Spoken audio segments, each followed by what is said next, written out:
Welcome to the Cosmic Eye Show, where we explore spiritual ideas and books that help you live a better life. Hosted by spiritual teacher and author of If You Can Worry, You Can Meditate, Jason Napolitano. On the Cosmic Eye Show, I have Chris Sheridan, a good friend of mine. We actually know each other from working at the PRS together back many years ago. We won't share how many because that will date us and make us look old, and we don't need that. So Chris is going to speak today with me about The Secret Teachings of All Ages, Manly Hall's classic book. I'm looking at a reader's edition, which is the Tarcher Penguin one, which is the one you can get pretty cheaply on Amazon. It's the smaller one, the paperback. And Chris, which version do you have? I have hello, first of all. It's great to be here and talking about this. Thank you for teachings. being here, by the way. I will introduce you in one moment, but I just wanted to make sure that they know what we're looking at. I'm looking at the reduced facsimile version. It's the color hardbound, but it's smaller than the big book. Okay. Fantastic. Is that the black covered one? It was black covered when it was black and white, but since I think in the 90s, whenever this one came out, it's a bluish color. Okay. But hardback. But yeah, it used to be black with kind of red and gold trim when it was, for many years, it was a black and white version. All the color plates were not color; they were black and white. So this one has all the color plates. It looks just like the big book. It's just smaller. All right, fantastic. I think that though any version of the Secret Teachings, including the ones that they'll find online, would be appropriate to study, and we'll be able to kind of direct them to where they need to look as we're talking, right? Sure. The only difference I've seen in either the Tarcher or other versions of more of a reader's paperback, very thick paperback version, they don't have all the color pictures. There's maybe about half of them are put in. That I think is really about the only difference. So. All right, perfect. Well, to introduce you, though, Chris, you are an author of Spirit in the Sky. That is your newly published book, right? Yes, it is. It is. All right. I'm excited about that. And that is available on Amazon right now. And your name is Chris Sheridan, as we said, Sheridan. And they can find your book on Amazon. Any websites or social media that you might want to shout out? ChrisSheridan.com is my website that's in dire need of upgrading. But there it is. And it will be updated as we're doing. Yes, it is. And I should have links there to YouTube and social media and things like that. But that's the quick and easy way to find me. Fantastic. And as I said previously, we did meet at PRS. And can you tell people a little bit about PRS, the Philosophical Research Society in Los Angeles, where we work together? Kind of introduce them if they're not familiar with that. Sure. The Philosophical Research Society was founded by Manly Hall, I think initially in 1934.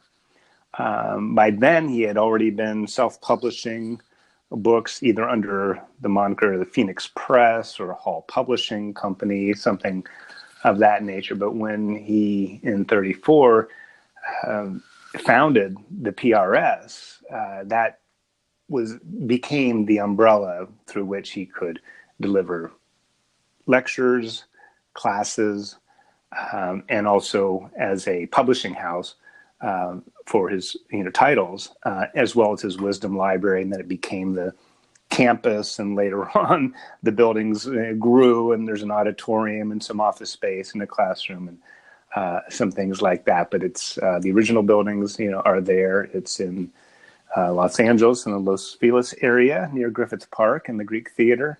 And it's still in operation. It has been very fortunate. A lot of times when places like that lose their founding member, there's a lot of discord and disarray. And there was when Hall passed in 1990. But it was able to survive, and his mission and his vision are continuing to this day through either on-campus classes as well as the distance learning university. The bookstore, I think, is still open. I haven't been there in a while, but for a number of years, I worked there, as did you, and All right. that's how I got very much into Manly Hall and really got to know him. Yeah, for sure. And you, and also, which I'm kind of jealous of, have a master's degree from the University of Philosophical Research as well, correct? I do. That had long been one of Mr. Hall's lifetime goals was to, and he had talked about it since, from day one. Having lectures for students and always wanting to see the PRS and his work as being not just metaphysical and esoteric and symbolic wisdom, getting that, but to actually have a legitimate campus and degree granting institution. It's even in the Articles of Incorporation, and he had correspondence courses in the 30s and in the 50s, and now it's a legitimate in the academic sense. It is an accredited school, and you can get your master's degree, and I think they have a bachelor program there now as well. And that's right. And if I'm not mistaken, that's at upr.org. Is that where UPRS.edu. Oh, I'm sorry, .edu. And then PRS, they can get information about PRS at prs.org, right? Yes, and I think they're integrated. I think they're linked. Okay. All right, very good. And then, so we are obviously looking at Mr. Hall's Secret Teachings of All Ages, and the whole title of that. I love the whole title of this book. It's one of my favorite things. So I'm going to go ahead and read it. Being an interpretation of the secret teachings concealed within the rituals, allegories, and mysteries of the ages, the secret teachings of all ages, an encyclopedic outline of Masonic, Hermetic, Kabbalistic, and Rosicrucian symbolical philosophy. Genius. That's a mouthful. Absolutely 17th century genius. So, but of course not in the 17th century, in the 20th century. So for those of our listeners who might not be familiar with Manly P. Hall, I think most people are, but for those who aren't, can you give me a real quick outline of his importance and his kind of place in teaching in America? Sure. Well, after having been there for, 12 years in a row and maybe 15 years on and off inclusive, he's still a mysterious, enigmatic figure, and he's probably always going to be. He didn't do much personal, autobiographical speaking or writing. A couple of times he would talk about, why I do what I do, types of lectures. But really, to know him is to know him through his work. Like a lot of artists, and Stanley Kubrick is this way, and a lot of other visual artists can be that way too. They don't want to offer up a lot of explanation for what they do, that they feel that their art kind of speaks for itself. And Mr. Hall, we're at the centenary now, in 1919 is when he first came to Los Angeles and started speaking, and it began a career that lasted a little over 70 years. He gave thousands of lectures, including a couple at Carnegie Hall. All over the world, he traveled and spoke, mostly in Los Angeles and San Francisco and New York. And to give that many lectures, even in a 70-year period, is really phenomenal. So just look at his speaking schedule, and then that's his diary. This really was his life. He dedicated everything to it, made sure that it was accessible and available to any seeker of wisdom, and the vision that he had went well beyond his life, at least in his mind and in the vision, the plans that he had, and it's very much done so. And he's gotten quite a kind of renaissance, a resurgence of popularity through his lectures on YouTube, which is really fantastic. I think he would have loved YouTube and the internet. Yeah. And speaking of, you have a great video of his up there that you published.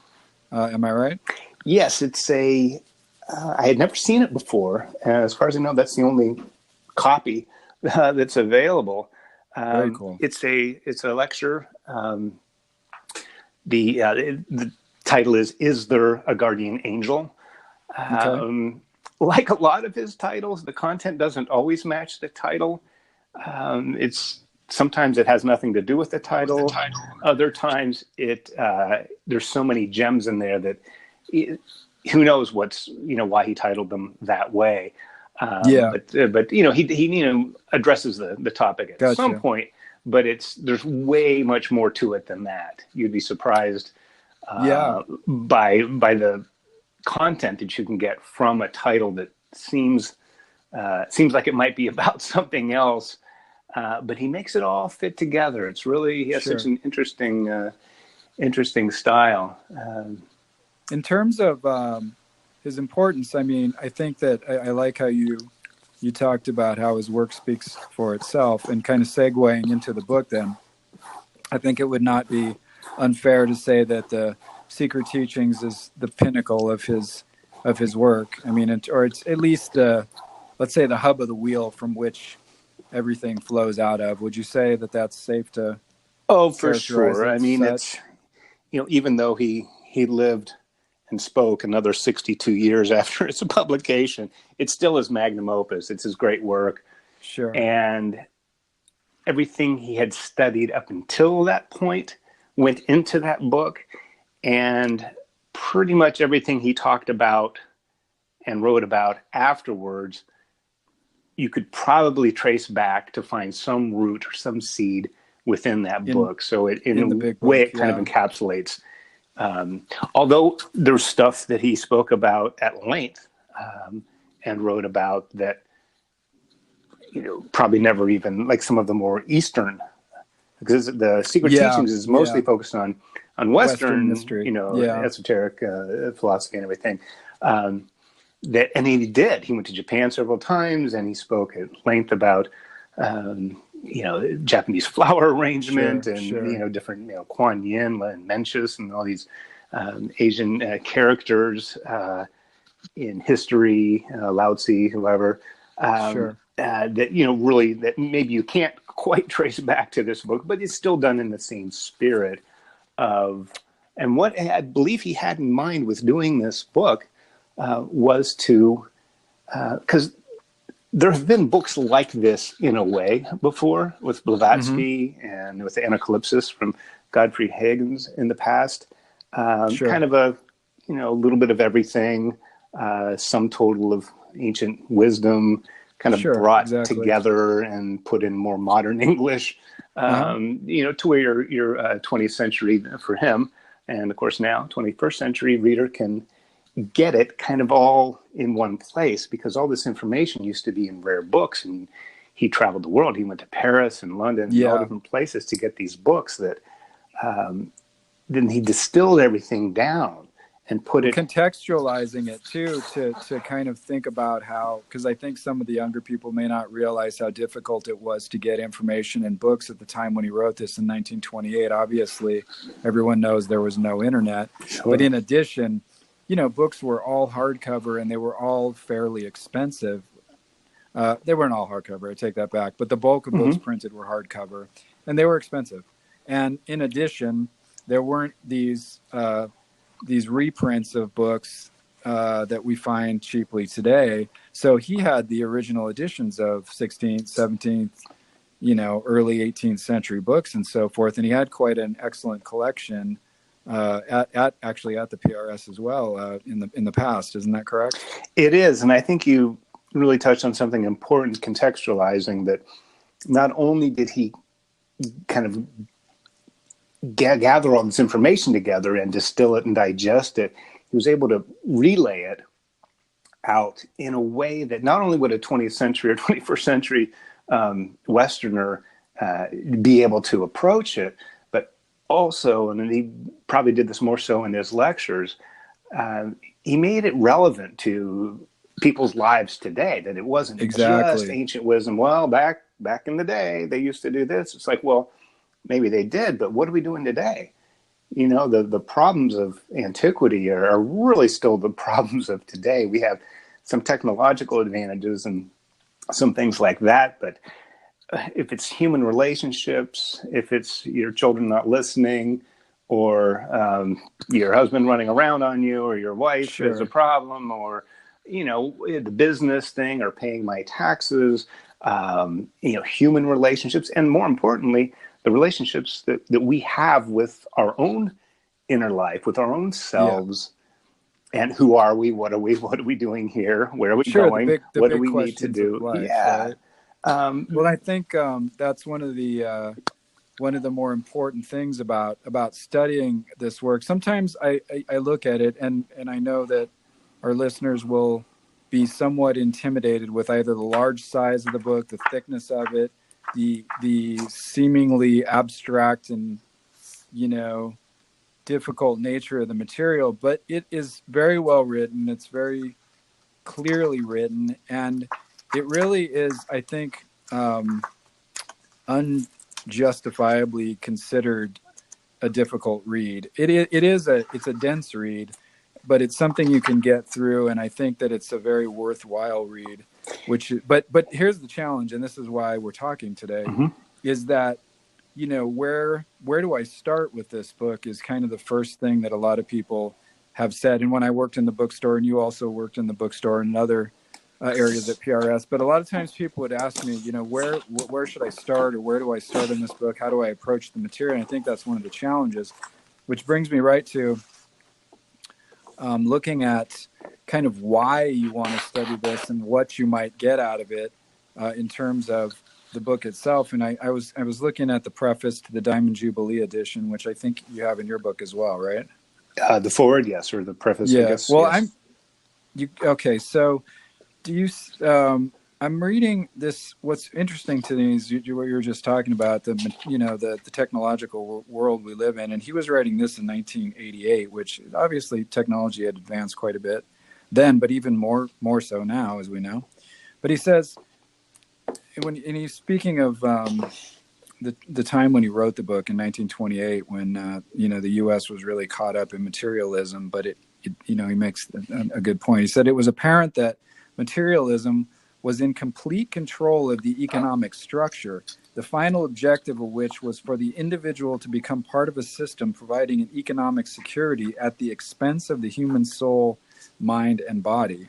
And then skipping down, he also speaks, and this was again in the past, but it even more so today, with very few exceptions, modern authorities downgraded all systems of idealistic philosophy and the deeper aspects of comparative religion. And I think what he's touching on, and what's so relevant for today, is we have so much access to information, but we don't have a way to connect it to our inner life, and we don't have a way to connect context to it and make it relevant for ourselves. And I think that's a big challenge. And that's what, if you approach this book as a sort of a meditation or a philosophical exercise, you can start to learn some of those new things and take these ancient ideas and apply them to life today. Would you agree with that? Oh, definitely. And this is very interesting, having the 1988 preface as well as the original 1928 one in the same book, and referencing it that initially it was written during the Roaring '20s, when materialism and success and all this had really taken over a lot of the spiritualism and Age of Enlightenment kind of stuff that had preceded it. And he was kind of rallying against that, or at least wanting to support maybe a return to this. It almost seems like it was reiterated again at the he says at the end of the 21st or the 20th century that may this new century bring with it a restoration of those systems, inspired instructions so desperately needed. So that the need for it is perennial. Yeah, exactly. And maybe it goes in cycles where maybe there's awakenings in the 60s and there's counter revolutions. Sure. I don't think there was a whole lot of need for this then, or at least interest for some of the ancient, because people were, there's sexual revolution, racial equalities, and, a lot of stuff was just, happening during those times that we're kind of too busy we're kind of too busy, carving a new path. Sure, exactly. But then that sort of went astray again too, and then it just goes back to this old path, this foundation that no matter what path you're going on, to have a foundation grounded in the ancient wisdom can only benefit a society or an individual. I completely agree, and it reminds me of, for example, what Jordan Peterson's talking about a lot now. And I actually just got his 12 rules for life. I just started it. Mm-hmm. But, in the first chapter, he's really stressing how, as a society, we've gotten away from discipline and rules and things like that. And he stresses how that's too much freedom is really a kind of tyranny, because we don't have have meaning in our lives without structures. Now, we don't want those structures to be, overburdening and, crushing the life from us. But human beings are structure making creatures, and I think one of the important things about this book is that, it goes back to the perennial structures. It goes back to the ancient wisdom, and it shows how these ideas propagate themselves in generation after generation in what you might call different clothing or different stories, different mythologies, different symbols, right? And, he even points out, and again, it's in this preface, I love this. He says, to avoid a future war, crime, and bankruptcy, the individual must begin to plan his own destiny, and the best source of this necessary information comes down to us through the writings of the ancients. So, he's really pointing us to look back, but to be aware of the circumstances we're in today in our modern world, but to use those things that have worked for thousands of years for human beings. Those lessons. Would you agree with that? Well, absolutely. And I think the point you made about structure needs a little more elaboration. The structures, a lot of times that we fall on or lean on, especially in modern times, but probably happen throughout all times. Often that's the immediate structure of our families, our society, the government, our social structures, the mores and norms and everything that society says we do and don't do, or then we can rebel against those or adhere to them. But those are more of the transitory structures. They're important, but they're kind of the structures of the time, just of the current time. Yes. These ancient structures are foundational, and they will again, like you said, in the different clothing, like, something that we may have now with, iPhones or something. Well, that was a problem when, printing, book printing and newspaper printing became popular. People, they're just reading their newspapers. They're not talking to each other.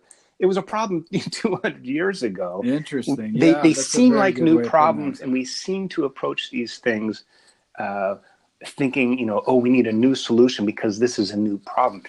A lot of the times they just look different. They look new. They look because the shell is new or the gadget is new. But it's not new. It happens all the time. So to get to a foundational, universal structure, we can see, this is just another version of the same thing that, yes, has been happening for thousands of years. And the best minds in the world throughout time have been working on the problems of everyday human living. That's a great point. And we get astray from that. Well, that's the old stuff. Well, things aren't like that anymore. We have technology, or we have horseless carriages, and gosh, what'll be next? Exactly. And those were all new then. The car, the automobile. Oh my gosh, it was so disruptive. And what do we do? But then it's the internet or it's something else, and it'll be something else in another 20 years that we're going to be. So in essence, what the important thing is then, and I think what he was trying to get at in this book then, is to look for what might be called like the archetypal problems and the archetypal solutions. So these are the things that crop up, generation after generation after generation, right? They just take on different forms in what, our modern society is or whatever, right? So kind of like, what Joseph Campbell or Carl Jung talked about with the different archetypal symbolism and stuff. Would you say that's true? Well, definitely, and that I think is the point Mr. Hall was trying to make with this book, The Secret Teachings, is that, I mean, not only does it contain, wisdom from so many different cultures and traditions, that even within this book, because he said it was 46 chapters, or 46 Mm-hmm. different versions of the same story. So as far as approaching the book, like where do you start? It almost doesn't matter where you start, because it's not a linear book. You don't read it. That's so funny when they have the reader's edition. It's not a curl up next to the fireplace and read a good book kind of a book. Exactly. It's well, even in the title, it's an encyclopedic outline. So it's not even it's just an outline, and it's encyclopedic. Sure. That it contains a lot of information from a lot of sources about a lot of different things, but it's the same universal story. So he gave a lecture in June 1928. It was right on the eve of the book being released publicly. He was still preparing it and getting all the publishing done. But he suggests that that it's almost like three different books. One version or one reading of the book might be just all the color plates, of which there are 46 plus, because I think there's one at the beginning and at the end. Augustus J. Knapp. Yes. Beautiful artwork, by the way. Yes. If you have not seen it. All right. And you can even just look at the pictures and read the caption, or just pick one of them. And if it resonates with you, let that sit. Read one chapter that you gravitate towards, and let that sit with you. So the three books, one is like the color pictures. The other one are all the inline black and white kind of line drawings or illustrations of different symbols. And the readers, I want to go find one of those really quickly so I can kind of describe it for the readers. All right, so. And then the other version is the text, where it's just the printed words, which is mainly the reader's copy. And the second one, the second one you're talking about then is the inset drawings and their descriptions, right? The black and white, not the big plates. Correct. Yeah. Okay. I just wanted to clarify that. So that's an interesting way of looking at it. So the text, the black and white drawings and symbols, and then the descriptions, and then the plates themselves are three different ways to explore the book. And there's three different levels of interactivity, because fantastic. The books that this was originally going to be a two-part book. Okay. And I don't think it was initially going to be based on some of his writings and some things that he had said at lectures in the early 1920s, that I think it evolved, but he did want it to have images, because books like Blavatsky's Secret Doctrine or Isis Unveiled, or like we mentioned before, the Anacalypsis by Higgins, they have no pictures. It's two volumes, and there's 1,000 pages or more, and it's really, really heavy with text. And he's like, well, if this is about symbolism, why are there no symbols? Where's the pictures? So book printing had kind of caught up. At that point, color printing processes had improved to where he could really get these images out there, and he knows that symbols are universal. Now, the interpretation and their specific meanings can be altered, where a dove might mean a Jesus or a Christ sort of energy, or it could be a peace thing, or it could mean several different things, but they're still archetypal universal images. And he felt that by just looking at the picture, you don't have to read the caption. If you just kind of look at it and go, wow, here's this hand of the mysteries, and there's a eye there, and a fish, and a crown, and wow, what else? Oh, but I like that key. That's pretty interesting. You find what works for you. Let it come at you, because these archetypes are stored within us. So when we get exposed to an archetypal symbol, if it's one that we have the receptor for, or one that somehow our soul carries that story, it wakes it up. It's going to jump out and go, well, I kind of like that. And then there's some other pictures where, like the shed, And I'm like, Mm-hmm. I don't like looking at that guy. And then it's like, wow. Yeah. And then this other guy is like amazing. And this, Well, and that's, I beautiful think, drawing of Isis. And it's like, sure, what's underneath her exactly. veil? And it's like the colors. I mean, it's really on that point of contact that's going to give you a different experience, a different connection to the symbol than maybe the black and white drawings would, and certainly Well, I different think, than what the actual words would, because your sure. eye and your brain processes pictures differently than it processes text. So he's kind of giving us a full, take your pick or take Range. all three, and you can get No, full that's immersion. it's a really great way for people who approach material in different ways to be able to engage, the book in the way that is comfortable for them. And for example, for myself, since you know that I am a meditator, and I, shameless plug for my book, just recently wrote "If You Can Worry, You Can Meditate." I didn't talk about this much in the book, but one of the valuable ways that I use this book is actually meditating on these images. So I'll just sit quietly and, just like you said, kind of stare at the image and allow feelings or images or what have you to unfold. And they're working on the conscious level, but the images are also working on an unconscious level. And it's almost like a mandala or something, because a Yes. lot of the images are very complicated, and they draw you in. So that's another way, is to use them as a sort of meditative aid. One thing I wanted to kind of get back to was how someone might, since what I think you're saying, and there's not just one way to get into the book, and you definitely don't need to start at the beginning per se. But one thing I when we did our study originally, that I think stuck out to me, and tell me if you agree, was that reading the preface, the forewords, and the introductions, there's a ton of great ways to approach the material. It's almost like, if you don't read those, you're kind of jumping in without the guidance that you would need. Would you say that's true?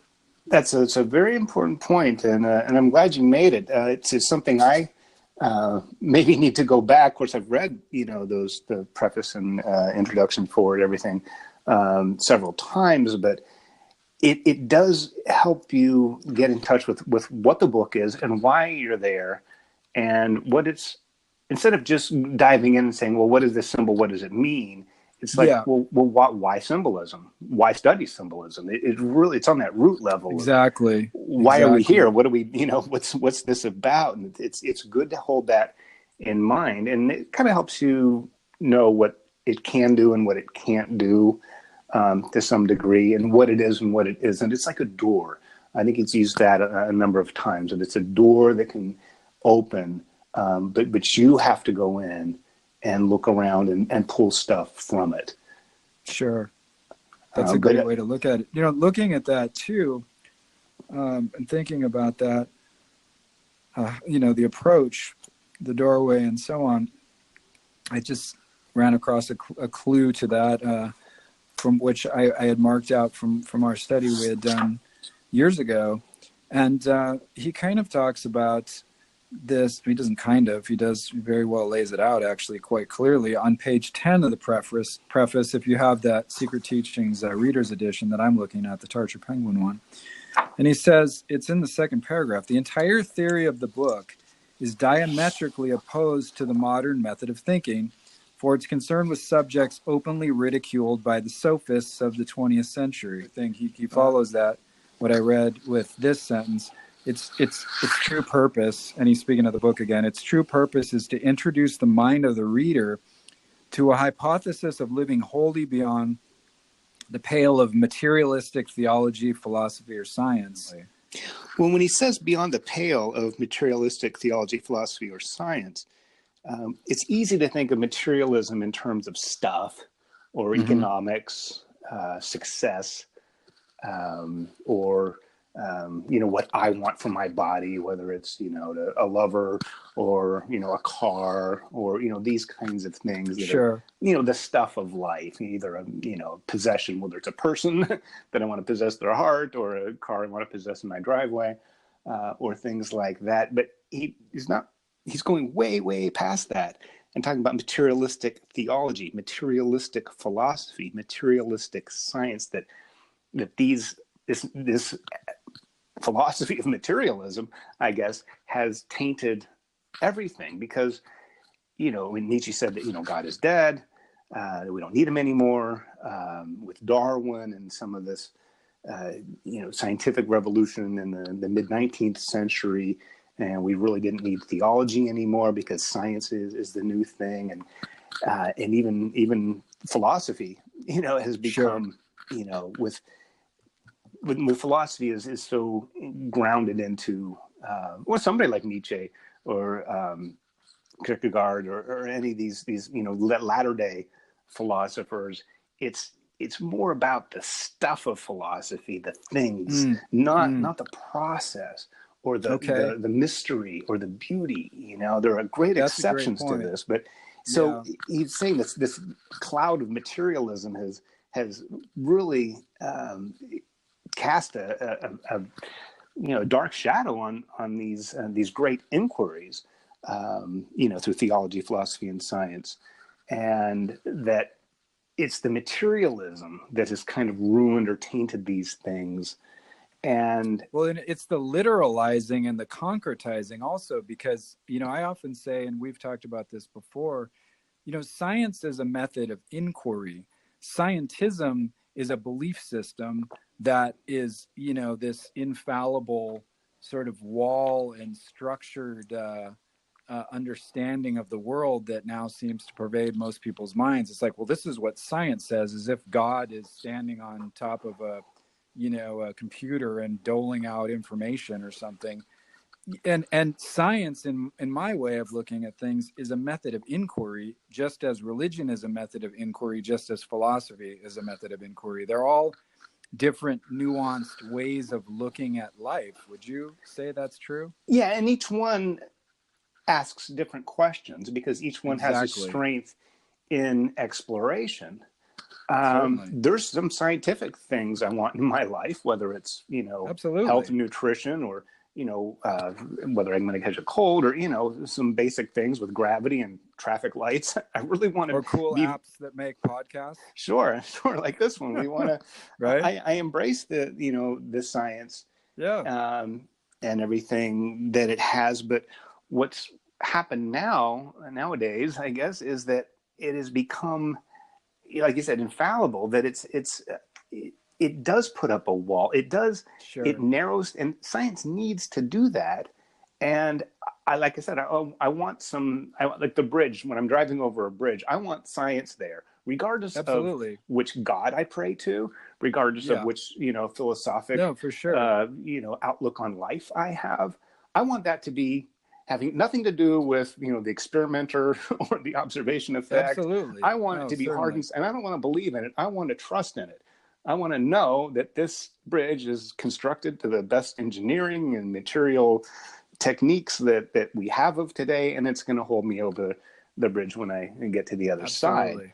But it's not going to tell you, when you're sitting home alone at night and laying in bed, staring at the ceiling, wondering about your life and your existence and the existential meaning of it all, it's not going to offer you anything. No, and it's not supposed to, and we shouldn't ask it to. And that's I think, where the problem is. Science has become like the church was, church with a capital C. Yeah, absolutely. But that's not scientifically sound. Well, lots of stuff isn't scientifically sound. Even dreaming at night when you're asleep and you have a dream, a little movie in your head that seems so real. Now, you could say that thousands, millions of people throughout time have had dreams, and there's been many anecdotes, but not a single one has been scientifically observed. And they've never been replicated in a lab. And no, it's true. And yet we have them every night, and there's great meaning in them, I believe, if you look at them properly. But again, no, you're right. No specific scientific recording of them. No objective. I can't reach into your head or see what you're dreaming, and you can't do that of mine. But I can report it. But those are some of the limitations of those sort of kind of ethereal experiences that we have, or a feeling. I love someone, or I hate someone, or I want this or want that. You can, they can sit there and pinpoint, which processes are occurring in different, chemical compositions in the bloodstream or what have you when those things happen. But to say that those chemicals cause those things, this is where I think science goes off the rails sometimes. It's because everything is interdependent, and I think that's where Buddhism is very, very solid. There's an interdependent reality of everything, and it gives us a bigger perspective. But I'm getting off track. But the point is, I think what the secret teaching does is I would say that it helps you to get to those elements of meaning in life, and helps you to develop a philosophy for living. I remember him saying that, and I think we both liked that when we were talking about the book before, that it helps you develop a practical philosophy for living. And even in the introduction, you remember when when you start the Greek portion of it in the introduction, he says, philosophy is the science of estimating values. The superiority of any state or substance over another is determined by philosophy. So he's kind of laying out, what philosophy is used for.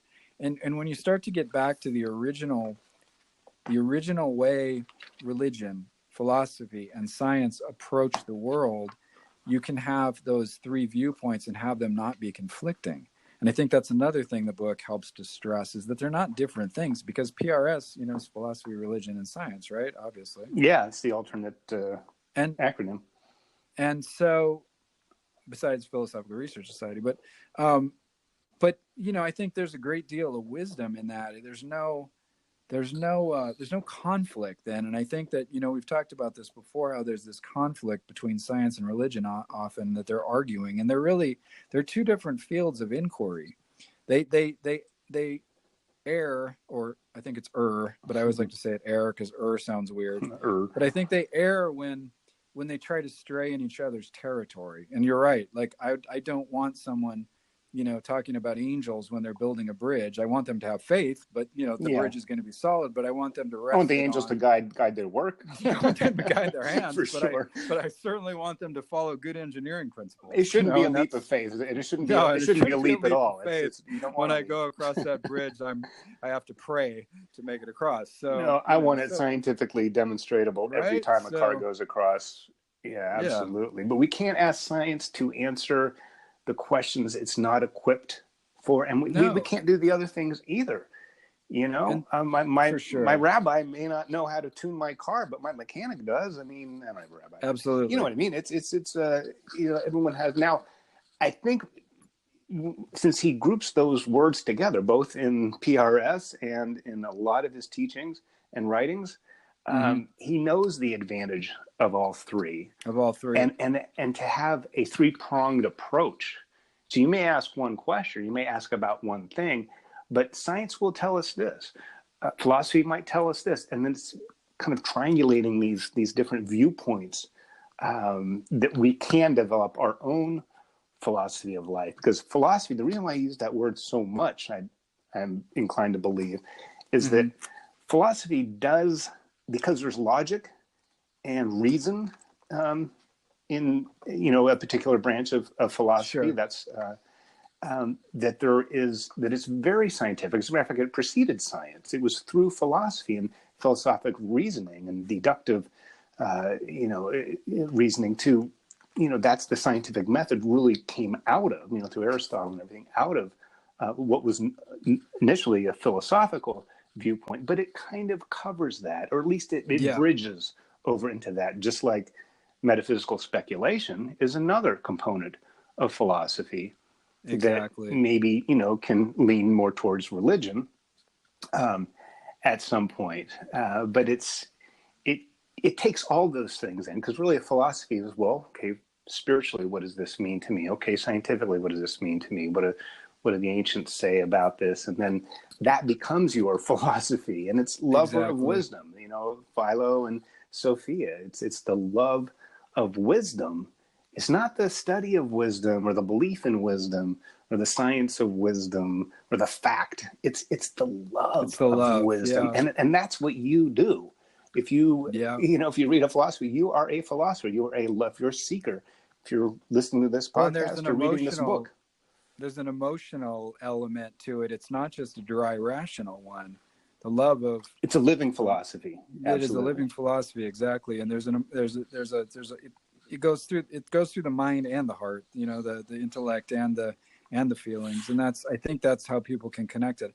So kind of circling back around to the book, because we are getting fairly close to the end of the discussion. Someone approaching this book for the first time, they buy it. They don't know where to start. We talked a little bit about going through the preface and the introduction, and then maybe highlighting some of those ideas, and letting Manly Hall kind of speak for himself. They're fairly short, and it gives you a very good overview of what his purposes were and his plans for this book. So that gives you, I think, almost like a roadmap to kind of things to look out for when you start. And then, I don't want to put words in your mouth, but then would you say that a reader might then just flip through the book and kind of start to see things that jump out at him or her, and then maybe start there? So if I'm looking through and, for instance, I come upon the key to Dante's Divine Comedy image, which is beautiful. And it's got the 7 ancient planets in a rows and so forth. And then I start reading, and I just begin to kind of like process that. And then I might want to flip back and read the rest of the chapter, or I might just kind of find my way through it intuitively. Do you think that's a legitimate approach and a valuable one? I think it really is. It's just think of an encyclopedia that you would look something up. Either you have something in mind, and you can go to the very extensive index in the back, either a keyword or a subject matter, because sometimes the original index is fantastic, and so is the one that was completely redone for the reader's copy because the pagination was different. Sure. But there was much more done to it than that the actual keywords that may not have been in the original. It's very extensive. I just popped in, and I mean, it goes down to things like Jesus identified with Bacchus by surname Panther on page 583. I mean, that's so much more elaborate than the old indexes. So yeah, and yes. So that may be one. Say if you're, it was just this winter solstice not too long ago, a couple weeks ago. Look up solstice. And what the ancients say, and then you're on to, cosmology and how is the universe structured in our solar system, and what does that mean? The rituals that would happen around, the winter time that so many religions had, when the return of the sun. After the days keep on getting shorter and shorter, well, sometimes around the equinox, and about 3 days later, they start getting noticeably, although slightly, noticeably longer as they're continuing on days like today, getting longer and longer. That's been extremely significant for cultures all over the world. And, as it is today, for us, maybe the modern applications might be a little bit different. We can kind of know when to set our clocks and change the calendars. So the reader could then connect it to something that's going on in their life, something that they saw on the internet, something they heard in the news. Maybe I'm interested in the pyramids and I want to look up something about Egyptian symbolism.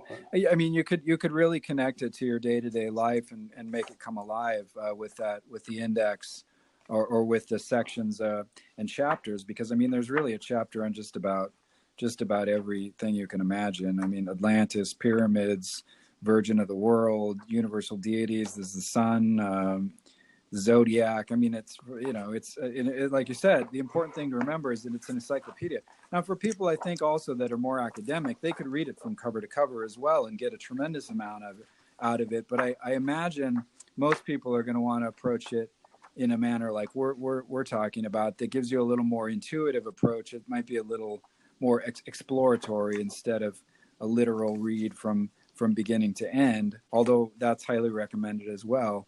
And the other thing I wanted to remind you is your great point of the three different ways of approaching it, through either the black and white pictures with the captions, the text itself in the chapters, or the color plates. They could explore those simultaneously or at different times, those different areas as well, or even just go through and just read all the captions on some subject they want or what have you. So, I mean, it's really a pretty, I would say if it was me approaching it for the first time, I would have let my intuition guide me, because, I think a lot of times we're a lot smarter than we think we are. I think that's the point he's trying to make. Would you agree? Yeah. That he's saying in that preface from that introduction that it goes beyond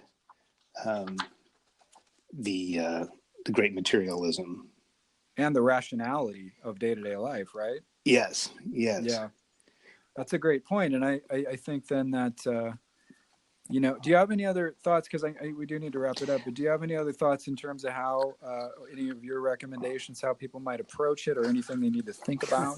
Well, I'll tell you what happens to me quite often. Okay. I might go in there looking up something or have something in mind, and then I'm leafing, getting to that page, and I go, oh, look at that. Yeah, there's the pelican feeding the little chicks and the...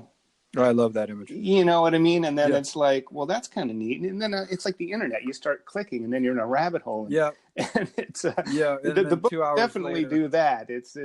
But that's part of the fun because it's how many hundreds of times have I picked up this book, and every time there's something.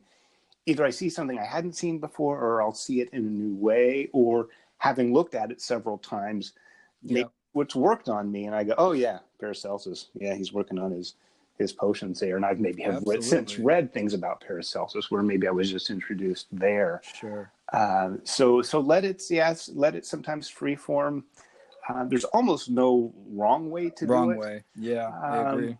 But the point you made about really what's the purpose? Why get into this book? That it can enrich your life, remind your body and your old soul of these ancient and timeless. They're ancient, that's one thing, but because they happen to have originated a long time ago, but they're not ancient in their relevance. Their relevance is as on point as anything else today, if not more so, and they will be next year. Exactly. So, with that in mind, that you are an explorer, you're an adventurer, and this is almost like a vehicle that's going to take you to uncharted territories, because really, what is uncharted is your personal knowledge. If you're going to read about something you haven't yet been exposed to, okay, well, that's new information, and I've explored that, and I've gained that through this book.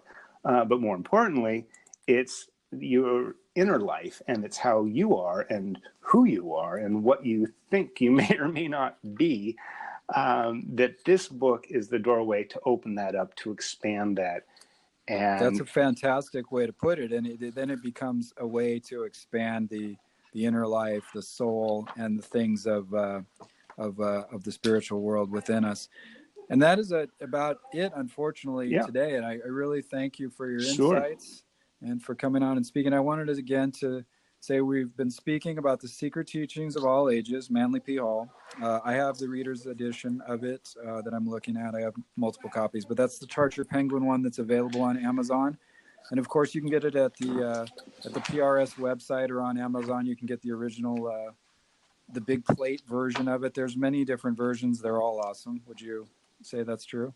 They are. I like this reduced facsimile color version. It's in paperback and it's in hardcover, and I think it's like maybe 60 or 70 for the paperback and like 80 or 90 for the. And what year is that? So they can easily look it up on Amazon. It's current. Okay. I don't know the exact, because it keeps getting reprinted. It's been. Is that the blue one? Is that the one you're speaking of? It's blue. Okay. It's kind of a bright blue. With the gold lettering. It's I don't know what it is. It's probably. And they can get them on eBay or Amazon, and you're between 50 and 50. The used ones come up, but it has the color pages, and it is the big book. It's actually just shrunk. I mean, it's exactly the big book, just shrunk down, so it's a little easier to pick up and hold on to. It's still a little big for your lap, but you can put it on a table and you can get right into it and read it and flip back and forth. But it gets the experience of the much larger book in a much more reasonably priced and a little easier to hold on to. Exactly. And speaking of books, then the listener can also get your great book, The Story of Your Spiritual Experience Before You Crashed in an Airplane, which is extremely dramatic, and we don't have time to talk about it, but maybe we'll have you on again to talk just about your book. But that's called The Spirit in the Sky, correct? The Spirit in the Sky. It's a memoir, and Chris Sheridan is me, and you can find it on Amazon or go to my website. Fantastic. And I have my book up there as well. It's If You Can Worry, You Can Meditate by Jason Napolitano, Napolitano. But if you put in If You Can Worry, You Can Meditate, it does come up. And check out my website at cosmiceye.org or Chris's website at chrissheridan.com. Is that the one Correct. you want him to go yes. to? Yes. All right, fantastic. Chris, I really appreciate you speaking today, and we'll definitely thanks for having me. talk again soon. And thanks so much. And check out the Secret Teachings of All Ages. It will enhance your life. Would you agree? For the rest of your life, and maybe even the one beyond. Absolutely. And maybe even beyond. And that's it for today for Cosmic Eye. Thanks for listening. We will be here next week. Take care. Thank you for listening, and please join us next Sunday for a new episode of Cosmic Eye. You can purchase If You Can Worry, You Can Meditate at Amazon.com or through our website, cosmiceye.org.